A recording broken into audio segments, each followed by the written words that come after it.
मैं माननीय मंत्री जी से, अध्यक्ष जी, आपके माध्यम से पूछना चाहता हूं कि सरकार के बीते 2 वर्ष में नवजात बच्चे और बच्चियों को लावारिस रूप से फेंकने की अलग अलग कितनी घटनाएं घटित होना स्वीकार करती है। मैं सरकार को, माननीय मंत्री जी को बताना चाहता हूं कि एक मामला, अध्यक्ष जी, मेरी विधानसभा का एक फिरासत अंसारी, जिसका खेत के पास एक तालाब है, उस तालाब के किनारे एक बच्चा तालाब के किनारे मिला और उस बच्चे को कुत्ते बुरी तरीके से नोचने की तरफ थे। उन्हें जैसे ही उस बच्चे की आवाज़ आई, दोनों मियाँ बीवी उस बच्चे को उन्होंने उस कुत्ते से मुक्त कराकर, जो उसके चोटें लगी थी, उस चोटों को अस्पताल में ले जाकर उस बच्चे को बचाने का काम किया। और उसके 2 या 3 दिन के बाद मैं मंत्री जी बताना चाहता हूँ कि उस बच्चे की ज़िंदगी बचने के बाद अचानक कोई एक टीम आई और उस टीम ने आकर उस बच्चे को और उन माँ बाप को अपने साथ लेकर के चले गए और उनसे कहा कि ये बच्चा हम आपको दे देंगे। लेकिन उनको हॉस्पिटल जाने के बाद उस बच्चे को नहीं दिया और वो बहुत निहायत ही गरीब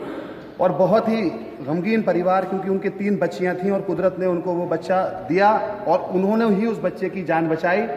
उसमें उस बच्चे को उनको नहीं मिला। उसमें उन अधिकारियों के खिलाफ मैं आपके माध्यम से गुजारिश करूंगा कि कोई कार्रवाई मंत्री जी करेंगी। और मैं माननीय मंत्री जी से, विधानसभा अध्यक्ष जी, आपके माध्यम से पूछना चाहता हूं कि सरकार अपने उत्तर में बताए गए तथ्यों के आधार पर प्रदेश भर में इसमें कार्यरत 5 राजकीय व 13 गैर राजकीय दत्तक ग्रहण केंद्रों को अपर्याप्त मानते हुए क्या संख्या बढ़ाएगी। और माननीय मंत्री जी, एक खास बात, एक स्पॉन्सरशिप योजना के अंतर्गत अनाथ बच्चों के पालन करने हेतु एक योजना उत्तर प्रदेश में केंद्र सरकार द्वारा संचालित करने की बात है। इसके लिए भारत सरकार ने उत्तर प्रदेश सरकार को कितना बजट दिया है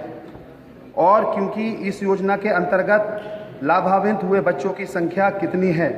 क्योंकि इसमें लगभग 2000 रुपये का प्रावधान है। मैंने डीएन साहब से बात की थी, उन्होंने मुझे बताया था कि स्पॉन्सरशिप योजना के अंतर्गत इस तरीके की एक योजना है जिसकी शायद मीटिंग भी होने वाली है। तो मैं आपके माध्यम से माननीय मंत्री जी से पूछना चाहता हूं कि इस तरीके की योजना जो 2000 रुपये प्रत्येक बच्चे को मिलने की बात कही गई है, क्या इस योजना को हमारी सरकार लागू करने का काम करेगी?